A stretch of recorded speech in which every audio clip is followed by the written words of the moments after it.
KTV Originals।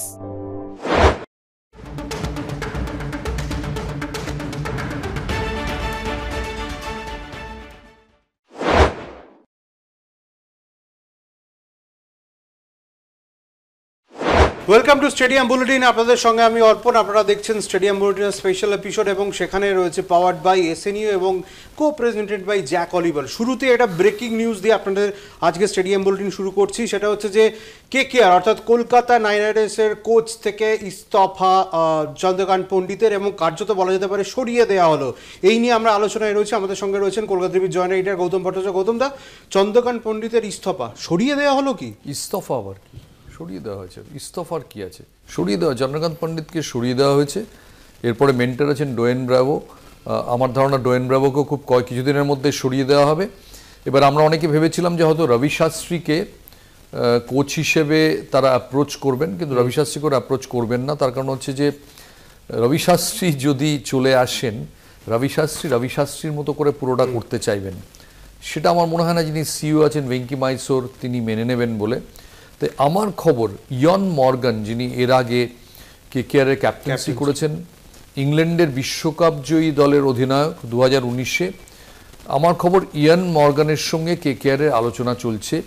যদি ইয়ন Morgan নাও হন, কোনো বিদেশি নাম হবে, দেশি কোনো কোচকে হয়তো কেকেআর করবে না। এখন অবধি তাই পরিস্থিতি। আচ্ছা, তো ইয়ন মর্গান মানে হচ্ছে কলকাতা নাইট রাইডার্সকে ফাইনালে তুলেছিলেন অধিনায়ক হিসাবে, এবং তিনি যদি কলকাতার কোচ হয়ে আসেন তাহলে সেটা হবেন কিনা আদৌ সেটা দেখতে হবে। তবে গৌতমদার কাছে যা খবর, সেই খবরে হয়তো শিলমোহর খুব তাড়াতাড়ি পড়ে যাবে। এই নিয়ে আমরা আলোচনা অবশ্যই থাকবো। তবে সবচেয়ে আলোচিত বিষয় আজকে কেকেআরের পর এবং সবচেয়ে আলোচিত বিষয় ওভালে হটটক গম্ভীরের সঙ্গে গ্রাউন্ড স্টাফদের, ওভাল স্টাফদের, এবং ওভালের যারা গ্রাউন্ড স্টাফ রয়েছে তারা বলেছেন অভিযোগ করবেন, এবং গৌতম গম্ভীর পরিষ্কার জানিয়ে দিয়েছেন যেখানে খুশি অভিযোগ করুন, আমাকে কি করতে হবে শেখাবেন না, আঙুল উঁচিয়ে এইভাবে কথা বলেছেন।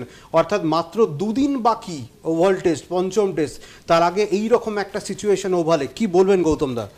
এরকম কোনো ঘটনা আমি তো মনে করতে পারছি না। এরকম রক্ষীদের সঙ্গে, মানে স্পেশালি গ্রাউন্ডটা যারা বিয়ে করেন তাদের সঙ্গে অনেক সময়ই গন্ডগোল হয়। কলকাতায় সুজন মুখার্জির সঙ্গে তো নিয়মিত কিছু না কিছু হয়ে থাকে, কিন্তু গ্রাউন্ড স্টাফের সঙ্গে এরম উত্তেজিত বাদানুবাদ, এবং সেটা ক্যামেরায় এইভাবে ক্যাপচার্ড হচ্ছে, এবং এত জোরে গৌতম গম্ভীর বলেছেন যে ফেন্সিংয়ের বাইরে যে সাংবাদিকরা বসেছিলেন তারা শুনতে পেয়েছেন। আসলে ওভাল মাঠে তুমি ফেন্সিংয়ের ধার থেকে একটা জায়গা আছে যেখানে সাংবাদিকরা যাতায়াত করতে পারেন, এবং তারা যাতায়াত করেও থাকেন। অন্য মাঠগুলোর তুলনায় ওভাল অনেক বেশি ফ্লেক্সিবল, ওই সাইডে তারা থাকেন। এবার ওই মাঝখান থেকে এত জোরে চিৎকার চেঁচামেচি হয়েছে যে ফেন্সিংয়ের ধারে দাঁড়ানো সাংবাদিকরা অবধি সেটা জানতে পেরেছেন। আমি মনে করতে পারছি না কখনো, অনেক সময় এরম হয়েছে যে কলকাতাতেই আমি জানি একবার বোধহয় 2008 থেকে 2010-11 মধ্যে সাউথ আফ্রিকা খেলতে এসেছিল মহেন্দ্র সিং ধোনি, কারুর মাধ্যমে প্রবীর মুখার্জি তখন ইন্ডিয়ান্সে উইকেট তৈরি করতেন। তাকে বলেন যে উইকেটটা এরকম সবুজ থাকবে, সাউথ আফ্রিকার সঙ্গে খেলা বোঝা, আর সবুজ থাকবে, সবুজই থাকবে। তখন আরেকজনকেও বলতে যান, তখন তিনি চেঞ্জ করেননি। বাধ্য হয়ে জগমোহন ডালমিয়াকে সচিন টেন্ডুলকার ফোন করেন, সেখান থেকে খবর যায়, খবর গিয়ে তারপরে উইকেট বদলানো হয়। কিন্তু আরেকবার হয়েছিল যেবার সৌরভ গাঙ্গুলি টিমে ছিলেন না, Rahul Dravid, Greg Chappell coach, Rahul Dravid captain কলকাতায়। তোমার নিশ্চয়ই মনে থাকবে যে কলকাতা সাউথ আফ্রিকার হয়ে কলকাতা আওয়াজ তুলেছিল গাঙ্গুলি টিমে ছিলেন না বলে। সেই ম্যাচেও একটা বাদানুবাদ হয়েছিল উইকেট নিয়ে, কিন্তু এই উইকেটের ধারে যাতায়াত নিয়ে এই পর্যায়ের উত্তেজিত বাদানুবাদ আমি মনে করতে পারছি না। একটা দেখেছিলাম 86-87-তে পাকিস্তান টিমকে জয়পুরে ম্যাচ খেলতে বাধ্য করা হচ্ছিল। রুংতা ছিলেন তখন জয়পুরের সর্বেসর্বা, তিনি বলছিলেন উইকেট ভালো আছে। যেই তিনি সাংবাদিকদের বলে বুঝিয়ে চলে গেলেন, ইমরান খান মাঠে ঢুকে পড়ছিলেন, পাকিস্তানের ক্যাপ্টেন, এই দেখুন উইকেট কত খারাপ আছে। এবং এটা প্রায় রিলে রেসের মতো চলছিল। একবার রুংতা এসে বোঝান উইকেট কত ভালো, একটু পরে ইমরান এসে বোঝান উইকেট কত খারাপ। একই সাংবাদিকরা প্রায় ওই যেরকম ট্যুর করে, ট্রাভেল এজেন্সিগুলো ট্যুরে নিয়ে যায়, প্রায় সেরকম আমরা কন্ডাক্টের ট্যুরে গিয়ে যাচ্ছিলাম।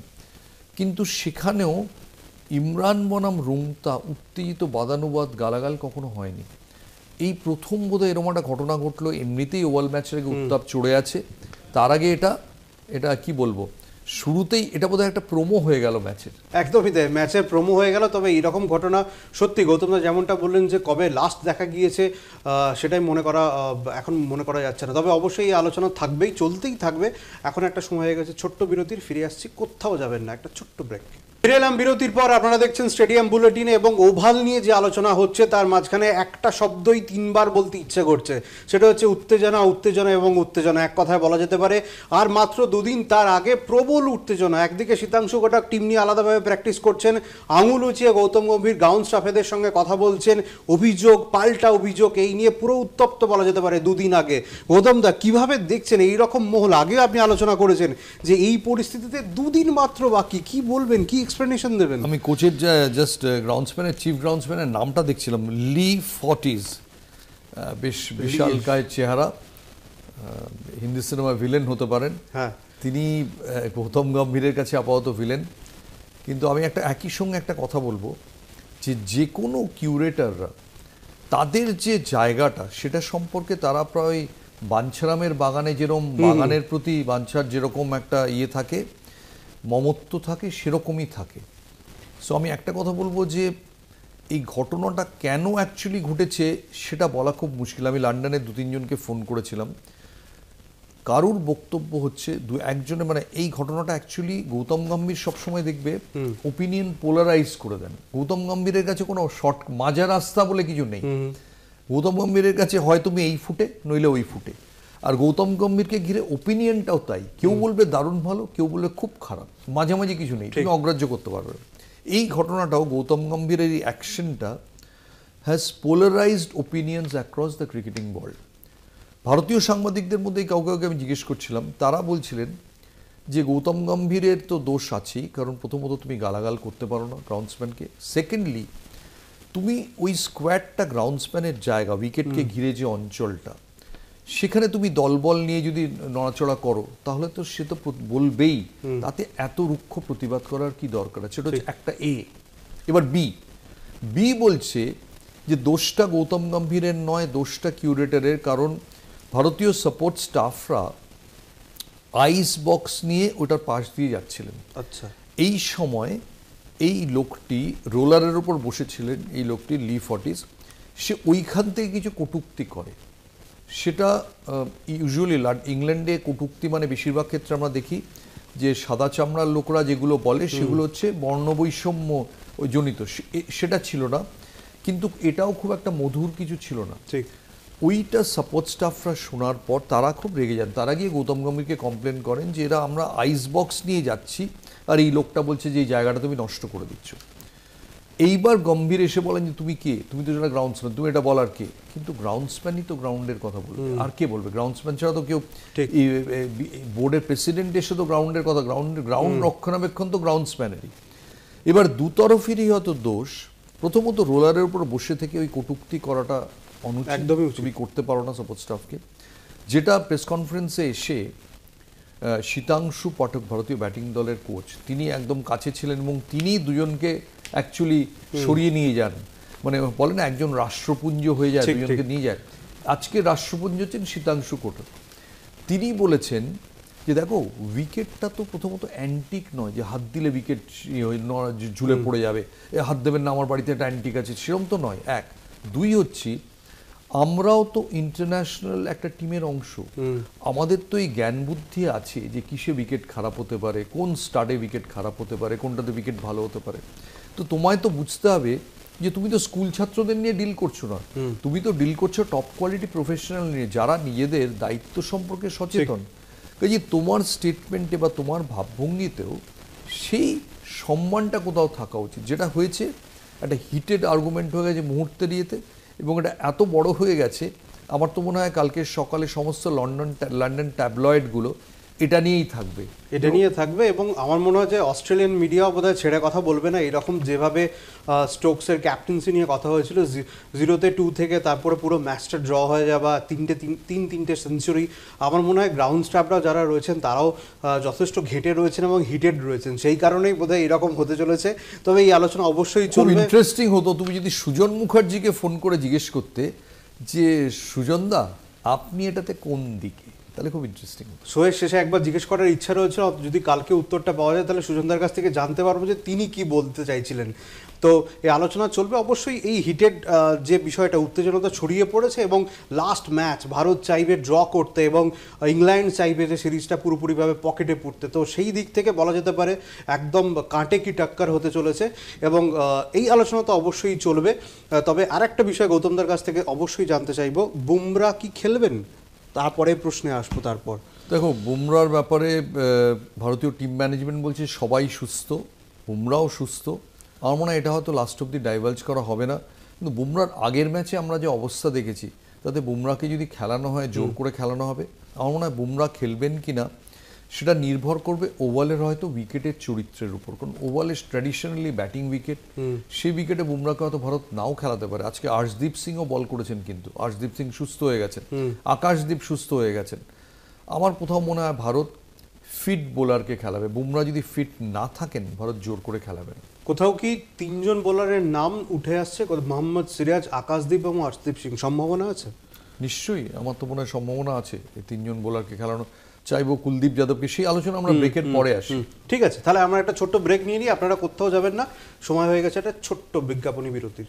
ফিরে এলাম বিরতির পর। আমাদের ওভাল নিয়ে আলোচনা যেমন চলছে সেরকমটা তো চলবেই। তবে এই যে আলোচনা, গৌতম দাকে তো একদমই ওভাল থেকে বের করা যাবে না গৌতম দাকে, কারণ গৌতম দা এই যে হিটেড পর্যায়ে চলে এসছে, পিচের চরিত্র কেমন হতে পারে বলে মনে হচ্ছে? যারা প্রাক্তনী রয়েছে তারা কি বলবেন এই ওভারঅল সিচুয়েশনটাতে? আপনার কি মনে হয়? ওভাল যদি সবুজ ঘাস আরও বেশি করে কিউরেটে রেখে দেন গম্ভীরের পরে, আমি আশ্চর্য হব না। কিন্তু ইংল্যান্ড ব্যাটসম্যানরা জোরুট বাদে সবাই যে দারুণ ব্যাটিং করছেন তা নয়। বেন স্টোকস, আমরা খালি বলছি বুমরার কথা, বেন স্টোকসের ইঞ্জুরিটা কি অবস্থা আছে সেটাও কিন্তু দেখতে হবে, ওটাও খুব ইম্পর্টেন্ট। এরম না হয় যে বুমরাও খেললেন না, বেন স্টোকসও খেললেন না, তাহলে কিন্তু আরও ইন্টারেস্টিং ব্যাপারটা যাবে। এমনিতে ওভাল মাঠটা ইংল্যান্ডের, তোমার দেখলে মাঠটা দেখলে মনে হবে যে তুমি হঠাৎ করে, তুমি যদি লর্ডস দেখো তারপরে ওভালে যাও, তোমার মনে হবে হঠাৎ করে তুমি প্রথম বিশ্ব থেকে তৃতীয় বিশ্বে এসে গেছো। হ্যাঁ, মাঠের পিছনে একটা কারখানা, সেখান থেকে ধোঁয়া ওঠে। টেমসের নিচের দিকে ওটা হচ্ছে দক্ষিণ লন্ডন, আর ওপরেরটা উত্তর লন্ডন হচ্ছে অভিজাতদের জায়গা। ওভালটা যেন একটা লন্ডনের মধ্যে থেকেও কোথাও যেন কৃষ্ণাঙ্গদের এলাকা, কোথাও যেন এশীয়দের এলাকা। মানে ব্রিটেনের যে অ্যারিস্টোক্রেসি, ব্রিটেনের যে সফিস্টিকেশনটা, লন্ডনের সেটা ঠিক ওভালের কাছাকাছি অঞ্চলে নেই।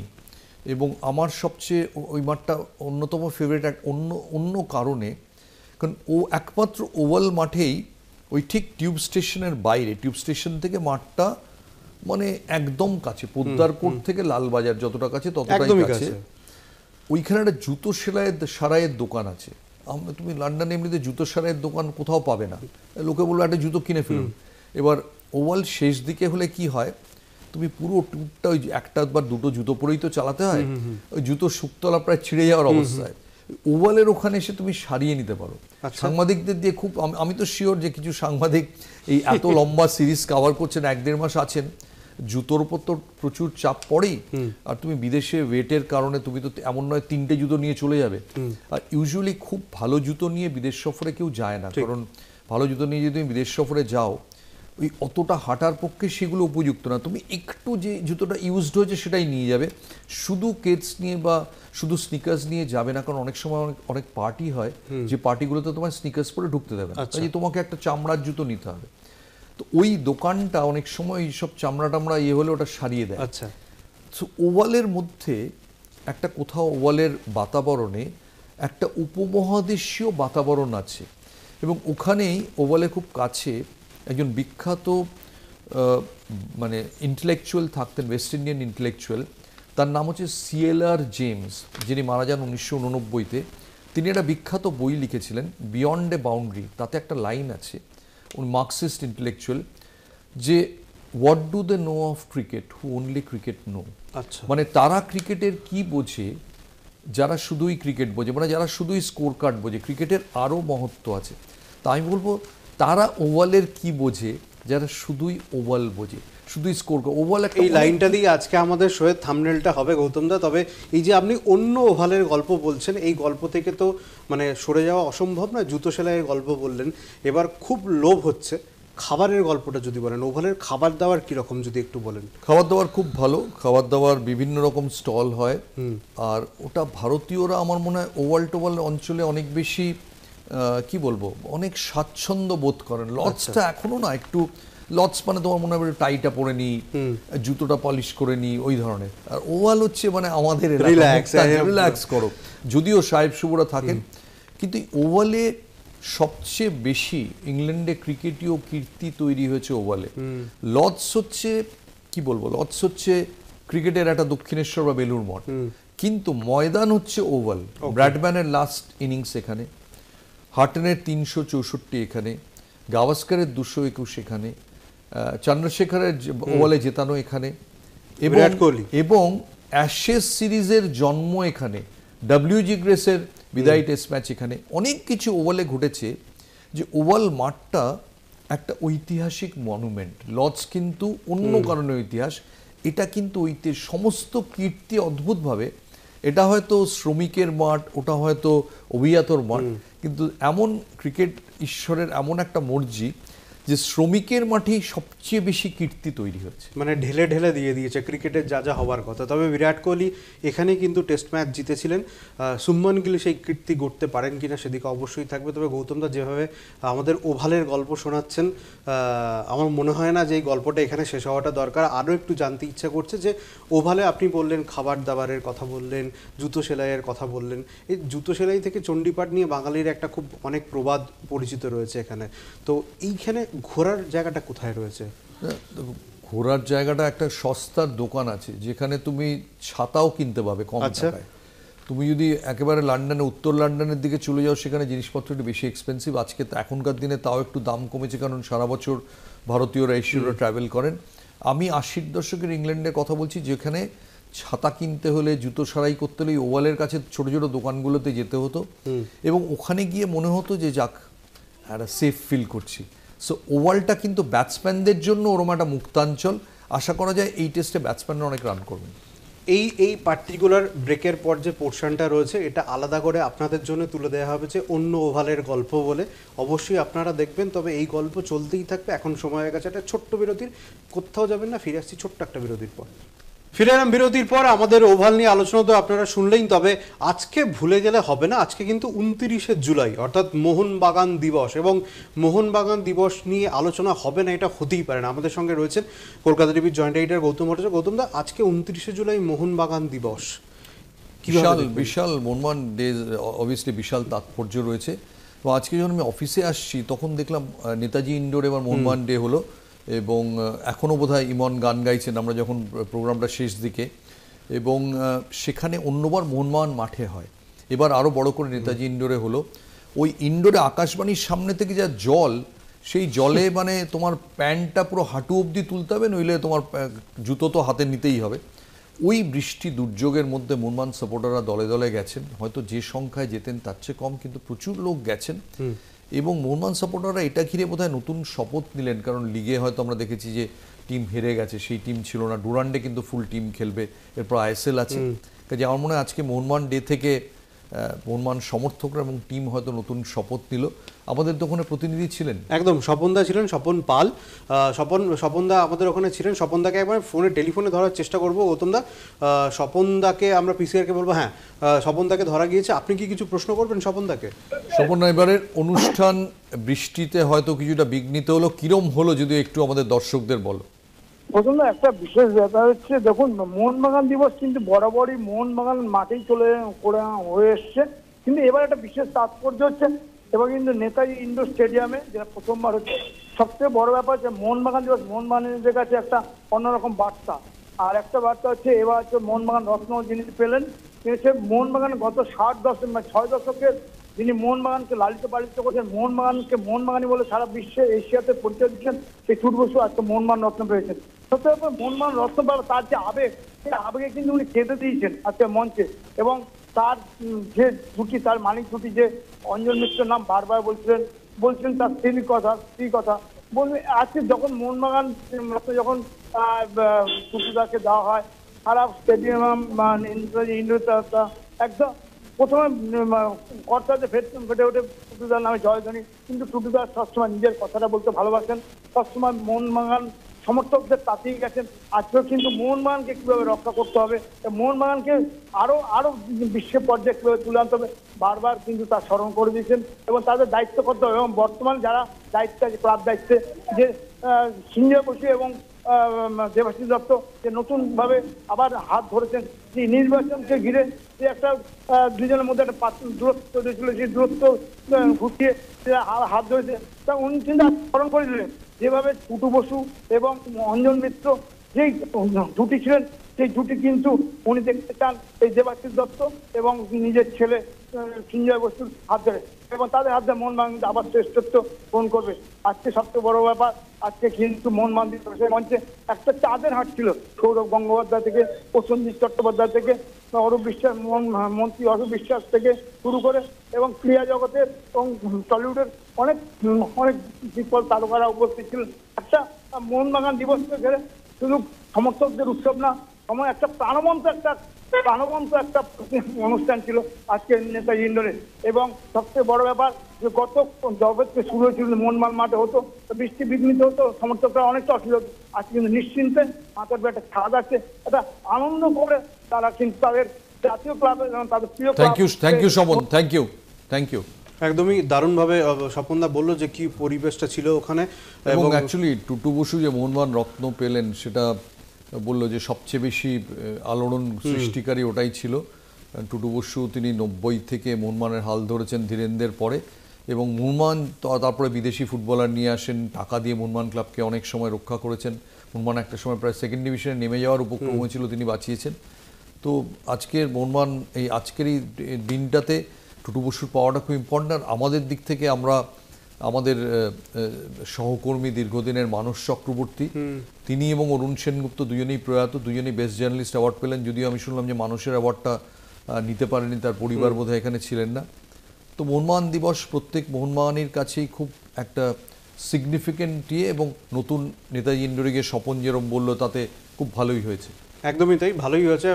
ময়দানের ভাষা বড়দা খাঁচা খাঁচা ভরা হুয়া থা। তবে আজকে স্টেডিয়াম বুলেটিন এখানেই শেষ করতে হচ্ছে, সময় একেবারে শেষ হয়ে গিয়েছে। গৌতমদাকে অসংখ্য ধন্যবাদ আমাদের এত সুন্দর সুন্দর গল্প শোনানোর জন্য। তবে আজকে এখানেই শেষ করছি, কোথাও যাবেন না। স্টেডিয়াম বুলেটিন কেমন লাগছে অবশ্যই জানাবেন, কমেন্ট করে জানাবেন। আর কলকাতা টিভি অবশ্যই দেখবেন রাত দিন এবং 7 দিন।